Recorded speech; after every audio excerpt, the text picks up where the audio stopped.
दुखी कर दिए गए हैं कि मेरे फोटो के साथ वो कहीं दिख ना जाए, मेरे साथ नहीं दिख जाए।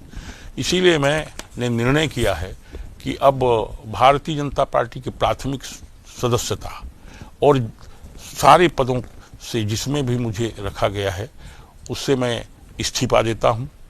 और इतने दिनों तक मैं रहा, जो संगठन में लोग हैं उनको कहता हूं कि आप पार्टी को ठीक से चलाइए। मैं इसकी प्राथमिक और सभी पदों से आज इस्तीफा दे रहा हूं। भारतीय जनता पार्टी के वरिष्ठतम आदिवासी नेता ने भारतीय जनता पार्टी के प्राथमिक सदस्यता से इस्तीफा दे दिया है। भारतीय जनता पार्टी में घुटन महसूस हो रही थी। लंबे समय से वे मीडिया में भी बयान देते रहे हैं। भारतीय जनता पार्टी आदिवासी नेताओं को लगातार नज़रअंदाज किया गया। 2003 हो, 2008 के चुनाव हो, आदिवासी सीटों में भारतीय जनता पार्टी जीती और छत्तीसगढ़ में सरकार बनी। मगर भारतीय जनता पार्टी लगातार छत्तीसगढ़ के आदिवासी नेताओं की उपेक्षा की, जिसमें वरिष्ठ नेता नंद कुमार साय जी भी हैं। कांग्रेस पार्टी में नंद कुमार साय जी के लिए दरवाजे खुले हैं। अगर कांग्रेस पार्टी में आना चाहते हैं तो स्वागत है। कांग्रेस पार्टी हमेशा आदिवासियों का सम्मान करते रही है। नंद कुमार साय छत्तीसगढ़ में बड़ा आदिवासी चेहरा है, वरिष्ठ नेता है भारतीय जनता पार्टी के। उनका इस्तीफा देना मैं समझता हूं बिल्कुल जायज है, क्योंकि भारतीय जनता पार्टी में आदिवासियों के लिए कोई स्थान नहीं है। इससे पहले देखें तो विक्रम उसेंडी को प्रदेश अध्यक्ष हटा दिए, फिर विष्णुदेव साय को हटा दिए। ये सब कहीं ना कहीं रीजन है, और आदिवासियों को लगातार उपेक्षा। तो भारतीय जनता पार्टी लगातार आदिवासियों को उपेक्षा करता रहा है, ये हम लोग हमेशा से कहते आ रहे हैं। तो निश्चित रूप से नंद कुमार साय का इस्तीफा देना ये सीधा सीधा प्रूफ होता है कि भारतीय जनता पार्टी आदिवासी विरोधी है, और कहीं न कहीं आदिवासी नेताओं के खिलाफ में षड्यंत्र रचना ये साबित करता है कि निश्चित रूप से ये सबसे त्रस्त होकर भाजपा के वरिष्ठ नेता, आदिवासी नेता, सीधा और सरल नेता भारतीय जनता पार्टी इस्तीफा देना कहीं न कहीं निश्चित रूप से साबित कर दिया कि भारतीय जनता पार्टी में आदिवासियों के लिए कोई स्थान नहीं है।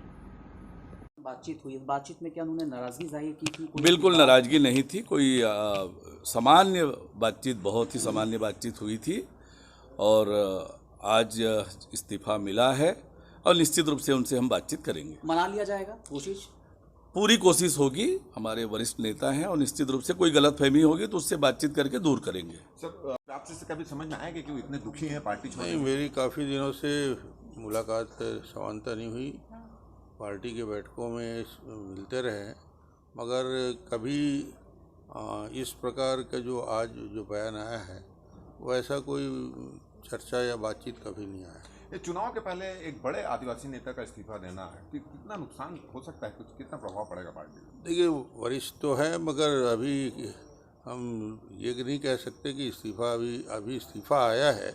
इस्तीफा अध्यक्ष जी के पास है, उनसे बातचीत करेंगे। अध्यक्ष जी और वरिष्ठ लोग और बात करेंगे, संगठन के राष्ट्रीय नेता भी बात करेंगे, तो कोई रास्ता निकल सकता है। अभी आप लोगों ने संपर्क करने का कुछ बातचीत किया मगर कांटेक्ट नहीं हो पा रहा है। ठीक सर।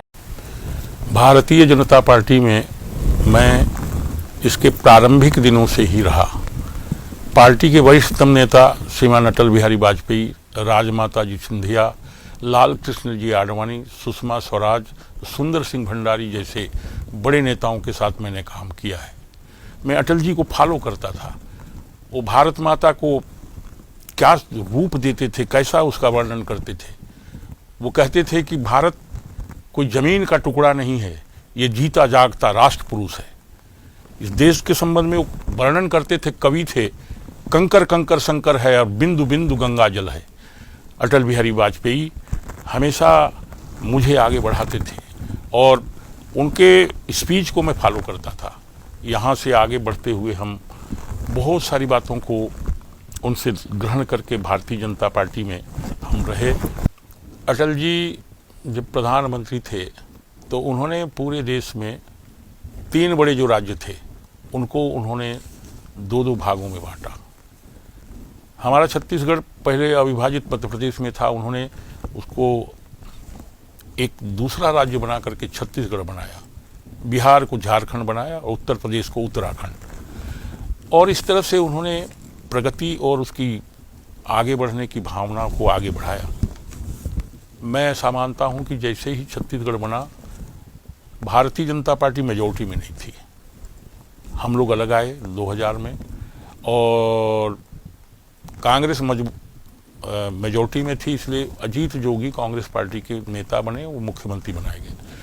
मुझे माननीय अभी के प्रधानमंत्री जी ने यहाँ आकर के नेता प्रतिपक्ष बनाया और हम लोग सब काम में लग गए। परिणाम ये हुआ कि अजीत जोगी से पूरी लड़ाई शुरू हो गई और सरकार बनाने के लिए मैंने सड़क पर लगातार संघर्ष किया, हाथ पांव तुड़वाए।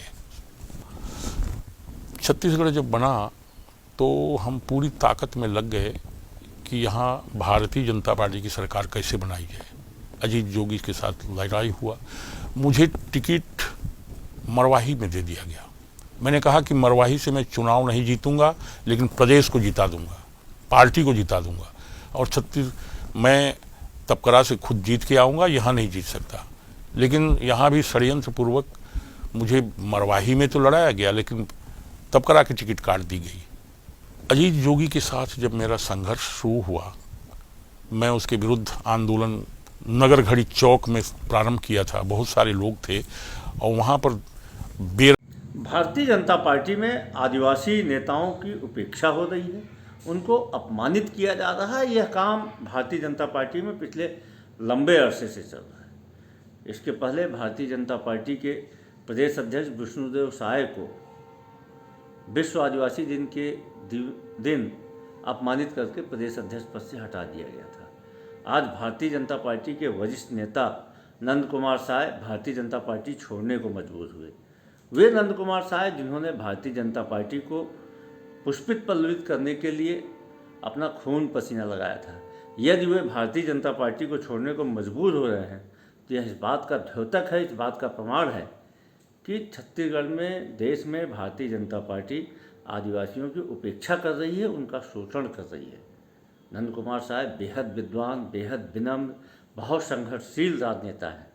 यदि उन्होंने भारतीय जनता पार्टी को छोड़ा है तो इसका मतलब है कि भारतीय जनता पार्टी लगातार देश के इस बड़े वर्ग के साथ अन्याय और उपेक्षा कर रही है, और जिसको नंद कुमार साय जैसे वरिष्ठ नेता जब इंतहा हो गई तो बर्दाश्त नहीं कर पाए तो छोड़ने को मजबूर हुए।